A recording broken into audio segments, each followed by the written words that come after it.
Hello everyone and welcome on another episode of our podcast Ce Mai Zici, or What's New in English. We are your hosts, Raluca Moraru and Alexandru Duță, and we're thrilled to be with you today. We have a very special guest joining us, someone closely connected to our school, His Excellency Dr. Lior Ben Dor, the Ambassador of State of Israel to Romania. Welcome, Your Excellency. We are truly delighted to have you here at the Laude-Reut Educational Complex. Thank you very much, Raluca, Alexandru. Alexandru, yes? Yes. I'm very happy to be here. I heard about your beautiful and very successful school, and I also heard about your very intriguing podcast that you are making with important people. Thank you. Let's start with something personal. We can already see you speak Romanian. So what was it like for you to come here as ambassador? Yes, of course, it's always important and interesting to become an ambassador and to represent the State of Israel as an ambassador, not just as number two or counselor or spokesman of the embassy. Yes, after 30 years of career, I became an ambassador, and I'm very, very happy that the first country in which I am representing Israel as an ambassador is Romania, because Romania is the land of my ancestors. My mother was born here in Buhuș. My father was born here in Bacău. My grandparents, my great-grandparents, they came to Israel after the establishment of the State of Israel. So I was born in Israel, and I heard the Romanian language at home. I was able to catch here and there some words and some expressions and maybe the right, the proper accent. So now, after I got the nomination to become here an ambassador, and I really made a big effort, a huge effort to study more and more the Romanian language. It's not easy, it's complicated, but I think that I can manage. Mă descurc în limba română? Eu cred că bine. Dar eu întotdeauna spun că limba română e foarte frumoasă, dar ușoară nu e. So we have done a bit of research, and we saw that you've been a diplomat since 1994. What drew you to this career, and how did it lead you to serve in places like Egypt, Morocco, and Brazil? Yes, I joined the Ministry of Foreign Affairs in 1994. It was just 1 year after the Oslo Agreement. If we remember, the Oslo Agreement was one of the first steps of reconciliation, what is supposed to be the process of reconciliation between the Israel and the Arabs, and mainly Israel and the Palestinian people. So there was a lot of hope that more and more embassies in the Arab world will be opened. So they needed more diplomats. So they recruited even people like me who studied Middle East and Arab literature, Arab language and literature. So I was happy to be introduced, to be admitted to the Ministry of Foreign Affairs. And then my first posting was in Egypt. I was a spokesman of the embassy in Egypt. It was a very important experience. I met with a lot of journalists and columnists and opinion shapers. And it was very challenging because it's very hard for them to meet Israelis. Practically, whenever they meet Israeli, they are breaching the boycott declared against Israel, the boycott of the press syndicate. And the dialogue with them was very important but very challenging. And then I served also in Uruguay, in London, in Argentina, and in Brazil. So I can tell you that and Uruguay, if I mentioned, I don't know. So in total, I served in 3 Latin American countries, Uruguay, Argentina, and Brazil. So I speak also Spanish and Portuguese. And I served in 1 Arab country, Egypt, and 1 European country. Then it belonged to the European Union, the UK. It was very interesting because it's very nice for any person, certainly for diplomats, to gain experience from different cultures and civilization, to be explored to be exposed, to explore, and to be exposed to many different cultures, languages, kind of people, mentalities. It is really an enriching experience. So with so much traveling and so many challenges, everybody's wondering how is the balance between work and personal life for an ambassador? It's not an easy task. Yes, because you as an ambassador, you are flourishing, you are developing your career, but the family has to pay a certain price. Of course, they can enjoy all the benefits of being diplomat and going around the world, and my kids studied in excellent American schools around the world. And my wife also enjoyed a lot of the elements which comes with these diplomatic missions, but yet it is a sacrifice for them. Yes, it comes with some problems, with some obstacles. Every time, again and again, my kids, for example, when we took them abroad, they had to readjust to new friends, to make new friends, and sometimes in languages which they didn't really know. And then my wife, she had to change profession every time and to sacrifice her own career. Just before she was able to be promoted, then we had to move to another country, etc., etc. Și așa mai departe. So our school focuses a lot on international relations. And so we would like to ask you, what's a myth about the job of a diplomat that you'd like to debunk? Well, it's not, I don't know if it's a myth, but sometimes people don't really understand how, and I'm speaking mainly about the Israeli diplomats. I'm not speaking now necessarily about other diplomats from other nations. But people do not really understand to what extent we Israeli diplomats, Israeli ambassadors, we really contribute to the security of the state of Israel. Whenever we have dialogue with our counterparts, whenever we can speak with other diplomats, other ministries of foreign affairs, whenever we promote the economic and commercial interests of Israel by bringing a delegation and putting together business people and entrepreneurs and investors from both sides. Whenever we visit universities, whenever we meet with people, whenever we do podcasts like this and our voice is heard by many people, we actually and practically contribute to the resilience of the state of Israel. It's, of course, we don't carry arms, but what we do really strengthens the state of Israel as we want it to be. This makes us wonder, could you name 3 important qualities that you now use in your career and that are maybe rooted in your past experiences? Look, it's a matter of perspective. I cannot say that the skills and the experience that I have today, that I had them also 30 years ago when I entered the ministry, when I joined the Ministry of Foreign Affairs as a diplomat. It's a gained experience.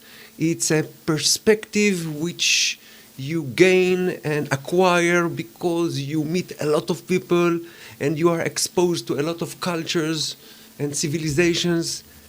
So I think I can speak with you about the ability to connect between people, the ability to hear something that a person told you, and then to hear another thing that another person told you, and maybe if they didn't mean that what they said will lead to a certain project, it gives you the idea to connect between them and to create a project for the benefit of both countries, your country and the country where you represent your country. So the ability to the connectivity, to make the connectivity between people, to think outside the box. I mean, we always have to abide by the rules and to go by the book, because there are, of course, certain instructions and parameters and codes to which we have to stick. But yet we have a margin of flexibility where we are encouraged to think outside the box, to use our creativity, to create something new, to make a difference. This is it. If you can do it, then at least you as a diplomat, you feel better with yourself. And maybe if it also contributes to the relations between the two countries, or if it strengthens your country, well, of course, it makes us very happy. We've done a bit of research and we saw that your PhD, as you mentioned, explored the Arab community. What sparked that interest? In Brazil. Yes. Yes. What sparked that interest? Because I served in Brazil for around 3 years. I was number 2 in our embassy in Brasilia, the capital of Brazil. And because I saw that there are a lot of Arabs in Brazil, I mean, they speak Portuguese, they look Brazilians, but I was able to see that they are from Arab origin because of their family name, because I spoke with them, because I heard their speeches at the parliament where they referred to their Lebanese, Syrian, Arab origin or Palestinian origin. And I thought it was worthwhile to research it academically. And I offered the University of Bar Ilan in Israel to do a PhD about this issue. Of course, they accepted the idea, and I did my PhD, and I finished it around 4 or 5 years ago, and I'm very happy.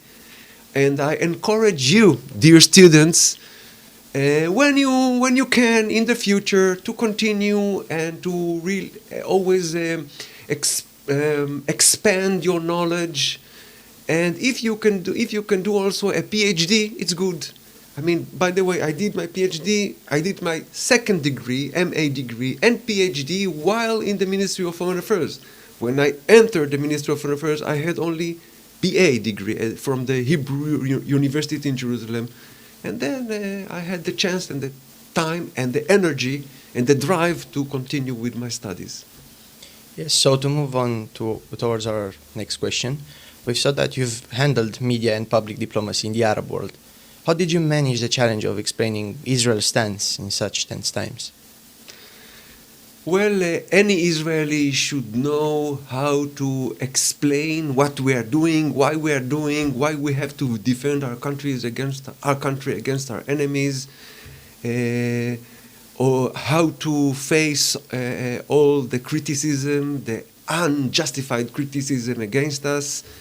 Every Israeli should know how to do it in any language. First in Hebrew, and then, if it's possible, in English and many other languages.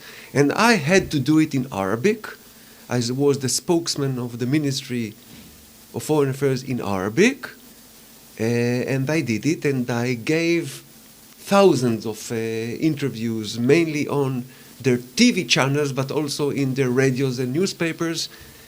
And yes, I had to face a very challenging questions. You know, when they ask me about the big number of casualty or the high casualty in Gaza, you can imagine that they ask it because it's really painful for them when they see their brothers, the Palestinians, and how they suffer from what Israel is doing. I'm using clean language here. But then I had to explain to them why we're doing, and to tell them, look, for example, I told them, look, I know why you are asking these questions, because you, Muhammad, because you, Nasser, okay, you are Arab. Maybe you're not Palestinian, but you are Arab, so you have to show solidarity with what is happening to the Palestinians in Gaza. But I have to tell you that I am an Israeli, and I have to defend my country, and I have to save the lives of my citizens.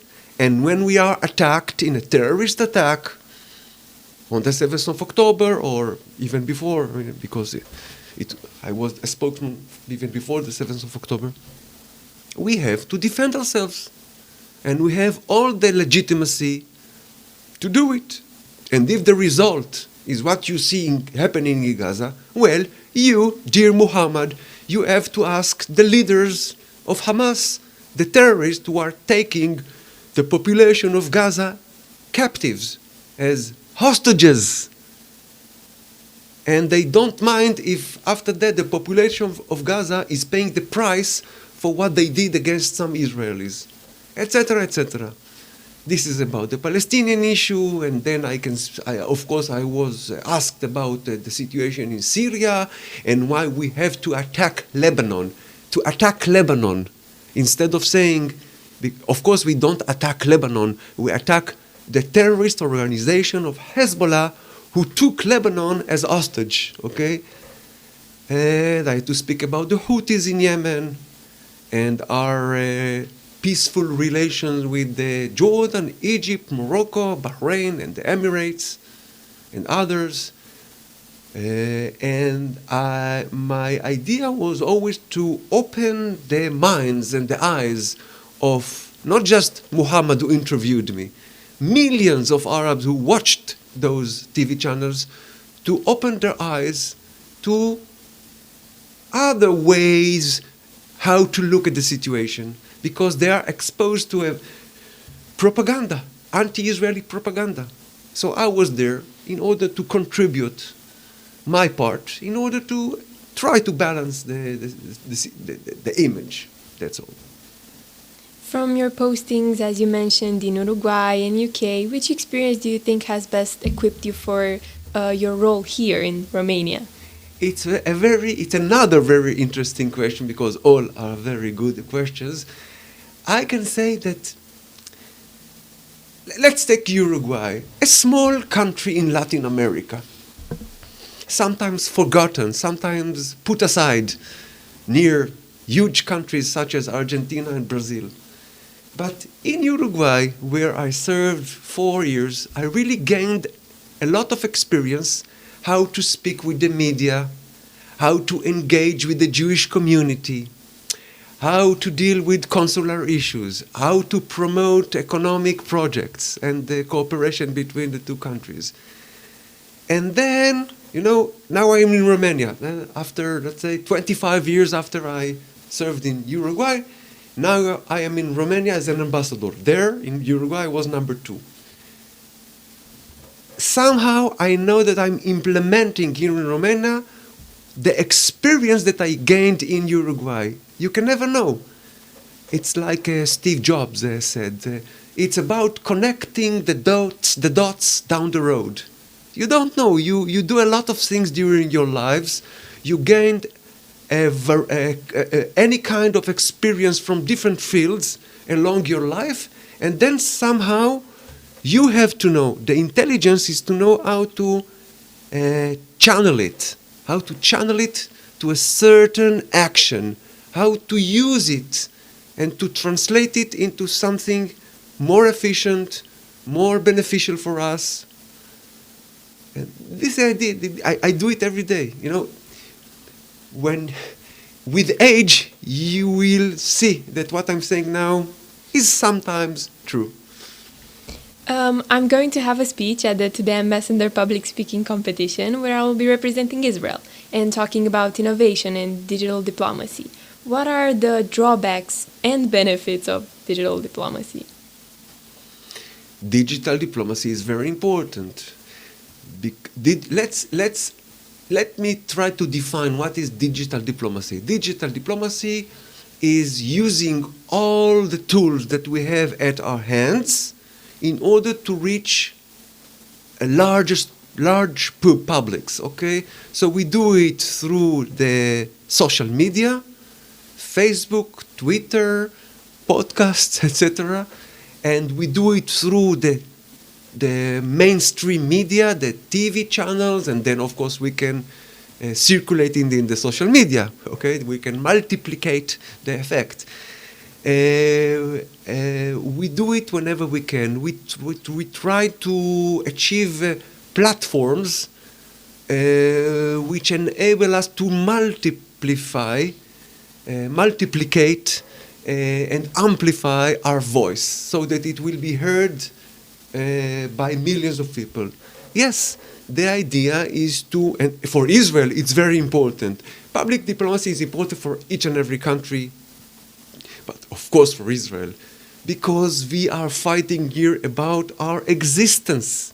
Whenever we speak about Israel, technology, startup nation, how we create a very developed and modern and cultural, a lot of culture, cinema, sports in Israel, a very good high level of education, we strengthen Israel.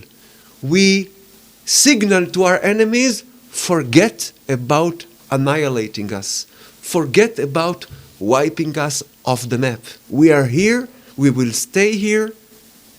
We are determined. This is our country. We established our country more than 70 years ago. We came back to our ancestral land, and we are willing to fight for our country no matter what.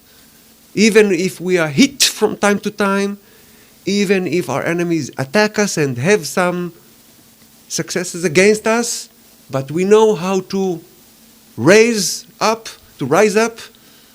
and to recover, and to move the battlefield to the other side of the border.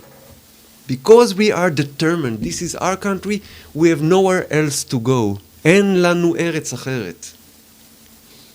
This is public diplomacy for us, contributing to the resilience of the State of Israel, guaranteeing that the State of Israel will continue to be a successful national project. We know all too well, as you previously mentioned, that Israel has been in headlines since the October 7th tragedy, and we were wondering, what is the current status of the hostages still held in Gaza, and what are the next steps being taken in consideration to secure their release? Yes, you know that the war started very badly, because in that war, when it began on the 7th of October 2093, and 2093, around a year and a half ago, the terrorists that took around 240 hostages, 240 hostages. We were able to bring back home many of them. Some of them were murdered in captivity. Some of them were taken already as dead bodies into Gaza. From those who are alive, we were able to bring back many. Still, there are 59 hostages in Gaza. We know that 24 out of them are alive. And we will not rest until we bring back home all of them. Lives, those who are in life and those who are dead, because those who are dead, we have to bring them a proper burial in Israel. We are determined to do it, but by the way, we are also determined to achieve the other goal of this war, to really eliminate the military infrastructure, terrorist infrastructure of Hamas. I'm not saying to eliminate Hamas, because I'm trying to be realist. We cannot eliminate Hamas. We cannot eliminate the idea of the extremists within the Muslim nation, those who want to destroy Israel, those who dream that one day there will be a new Saladin, as was in the 12th century, who came and expelled the Crusaders from the Holy Land and recaptured by jihad all this territory. No, we will not let it happen. There will not be a second Saladin, okay? But a lot of Muslims, mainly Hamas and all those who adhere to their ideology, they think that Israel is a transitional project. That, okay, one day we will disappear from Israel. We will choose to live in other countries. No, it will not happen. So we have to eliminate the terrorist capability of Hamas. Even if we cannot eliminate their ideology, at least they will not have the tools in order to implement their ideology against us. But it's very difficult. It's a huge dilemma. Whenever we have these goals, two goals in front of our eyes, we have to save, on the one hand, the hostages and to bring them back home. On the other hand, we have to eliminate Hamas. So we have to use our military force. We have to continue the military campaign against them. And we know that it poses a risk for the hostages who are being kept there in captivity in horrible conditions. It's very tough. But this is why I'm saying that the war started very badly. When they took 240 hostages, and after they killed more than 1,200 Israelis. But we have to make sure that they are not able to do it again, ever. So, as you have previously mentioned, you've handled media in the Arab community. How do you perceive the stage release of the hostages, with Hamas putting on a show and a ceremony every time they release a hostage? We are trying to absorb. It's hard, yes. Our stomach is going around with all our nerves are rising up when we see how they treat the hostages, even in the moment of releasing them and handing them to the Red Cross and then to Israel. But we have to be strong, because in front of our eyes we put the holy mission of bringing back home, to be reunited with their families.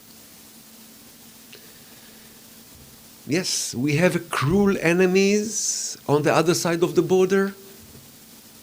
We cannot live under the illusion we never forget what kind of enemies we have on the other side of the borders. And we have to be strong. We have to be resilient. And we shall win. We shall win because we know that our truth and our belief and our national ideology is the correct one. So, turning to Romania, for Romanians curious about Israel but only seeing it through the lens of conflict, what would you encourage them to discover beyond the headlines?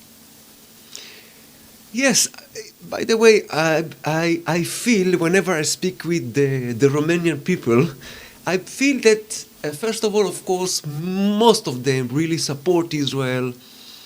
They really understand the big challenges that Israel is facing vis-a-vis its enemies. They feel that they are friends. And we really appreciate it. They show solidarity with us. Yet, I don't expect each and every Romanian or each and every American or Uruguayan, to really know the details of what's happening every day in Israel, as I know because I'm Israeli and I watch the news every day, Yet, of course, I would like the Romanians to keep understanding, to keep being informed, so that they will not be influenced by the other forces who are trying to distort the reality. I want them to keep knowing and understanding that Israel is fighting against cruel enemies, against terrorists, that we have all the legitimacy to fight against our enemies, to guarantee our existence, to save our homeland, to protect the lives of our citizens. In the meantime, we're really trying to stretch our hand to all the Arabs and Muslims who are willing to speak with us, they are willing to live in peace with us, and there are a lot of them. In the other hand, at the same time, we have to fight against those who want to annihilate us and to harm us. And I hope that each and every Romanian will understand it. I know that basically most of them understand it. But in order to guarantee that they really keep on supporting Israel, they have to be informed.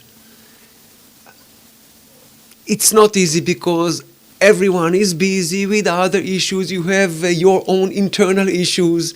You have your routine. You have to raise your family. You have to go to the supermarket. You don't always have time to read also news about what's happening there in the Middle East. But at least do what's the minimum, the necessary minimum in order to keep supporting us. Thank you very much, Romanian people. Your Excellency, being an ambassador seems to demand stepping out of a bubble, connecting beyond borders. What do you think that inspires your work and shapes your work for Romanians to come closer to Israel and to the wider world? What inspires me as an ambassador here, I think it's my roots. I'm going back to one of the first questions. I'm not just an Israeli ambassador representing Israel in Romania. I always say in Romanian, and I'm going to say it in Romanian, sunt foarte mândru să reprezint țara unde m-am născut, în țara unde s-au născut părinții și bunicii și străbunicii mei. This is the issue. It's the additional element which makes my mission here very important and very interesting for me. Whenever I initiate or whenever I push forward an economic project, whenever I encourage Israeli entrepreneurs to invest in Romania and to open factories here, whenever I initiate a cultural project with the National Art Museum or with the Opera of Timișoara or with you, Reut Laude School, I know that I'm contributing first to the strengthening of the relations between the countries and the peoples, and also because somehow I know that I'm contributing something to Romania. I care for Romania. It's something that comes from my heart. What are your top priorities as an ambassador? Are there specific projects you like to launch? My top, well, let me be modest, okay? First, because the relations are very good, very strong, and they go back to a long time before we were here in history. Hundreds of years of good relations between the Jewish people in this land and the non-Jewish people of this land. Except, I must say, except for some dark periods in history where Jews were persecuted here and eliminated or deported. And I'm speaking mainly about Second World War, Holocaust, and when Nazi Germany controlled Romania. And I know that since the establishment of the State of Israel, Romania and Israel have never cut relations between them. It's an uninterrupted relations during the establishment of the State of Israel until today. So we have good relations. So modestly speaking, I can say that I would like to maintain this kind of good level of relations. If I can add something else, of course I will be very happy. And this is what I'm trying to do. From here directly I will go to meet a very important delegation of Israeli business people, investors and entrepreneurs who are coming here to Romania in order to invest in Romania, to manufacture here in Romania. And we are going to have meetings with some ministers here and universities, the Polytechnic University, because of to show my Israeli colleagues that you have here a very high-skilled professionals in high-tech, engineers, developers, etc., etc. And so if I can add, if something will come out of it, I will be very happy. Just next week, very important diplomats from your Ministry of Foreign Affairs are going to travel to Israel to diplomatic dialogue and consultations with my counterparts, with my friends from the Ministry of Foreign Affairs. It's very important. I'm sure that they are going to have a very important dialogue, and they will hardly have disputes, because with Romania it's a very fruitful dialogue, very positive and constructive dialogue. Of course, I'm trying to promote other economic projects.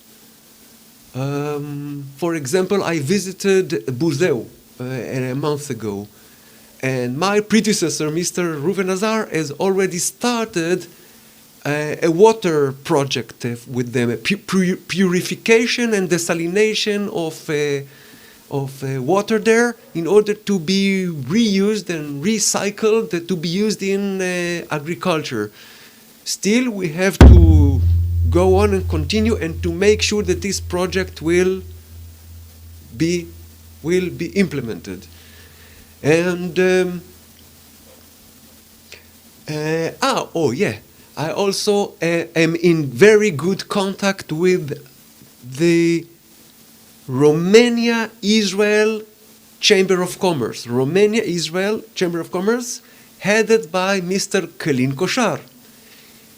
Together with Călin Coșar and together with Avigail from the embassy, she's the economic attaché in the embassy, we're trying to push forward to create opportunities for business people from both sides to create and to make a partnership in cybersecurity, cyber defense, digitalization of public health, high-tech project, etc., etc.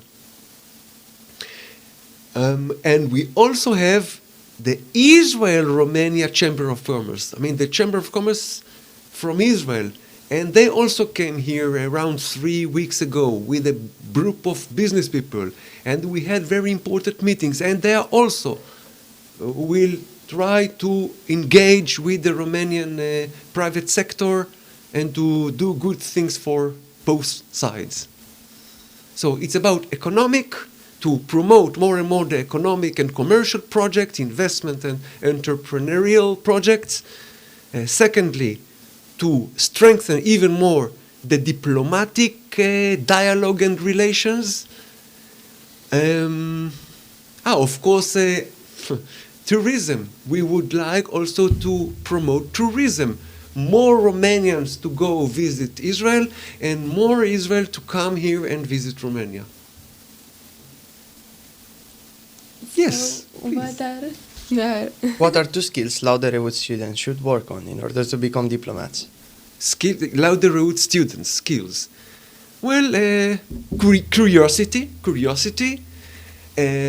which comes with the desire to study and learn and explore more and more intellectual horizons. So curiosity,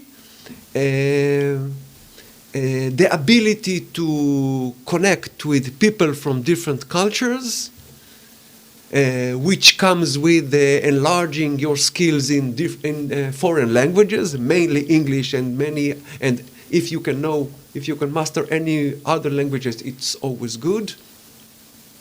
And to be good people, people who are optimistic, who believe in the basic good of the human being, and believing in that through diplomacy, dialogue, knowing each other, looking at each other's eyes, we can prevent wars and conflict. Yes, we should believe in this because conflicts and wars are unavoidable. This is the nature of, also another element of the nature of the human being, to have wars, conflict. It's absurd because we know that wars and conflict bring and generate more and more bloodshed and devastation and tragedies, and yet there are conflicts and bloodshed and wars. But we, diplomats, you can be a diplomat with a diploma, and you can be a diplomat even you are a teacher or a head of school or engineer, or you can be a diplomat in other fields. Our job is to create a better world through dialogue, mutual understanding, și așa mai departe. And as you just mentioned, how do you see the future generation shaping the diplomacy that is going to be in international cooperations? Well, when we speak about the young generation, I'm worried that not all the young generation now in the world, and in Israel even, is like you, here in Laude-Reut. I'm worried when I see a lot of young people when they are exposed to negative messages and information and distorted information, and they can change. It makes them change their view and lost and how they lose the good way, the correct way on which they should go. So we, the people who know the truth, people who are not that much influenced by the other camp, we should be strong. And we should work hard in order to convince other young people to join us. Because, as I said, we have to make sure that the world and the international community and our societies will be good, productive, and with the mutual respect and understanding. Your Excellency, here at our podcast, we have a tradition where our guests leave a few thoughts in our Book of Honor. Yes. We would be delighted if you could do the same. Yes. And we will be asking you to put your thoughts here. We will be putting an image on the other side. We spoke about a lot of things now in these very interesting interviews where you raised very important questions which made me think about my past and my experience, and I will have to summarize this somehow. It's not an easy task. Yes, if you can write here so we can put a photo there.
Here it is. Your Excellency, we sincerely thank you for being with us today. תודה רבה לך, כבוד השגריר. תודה רבה לכם, רלוקה și Alexandru.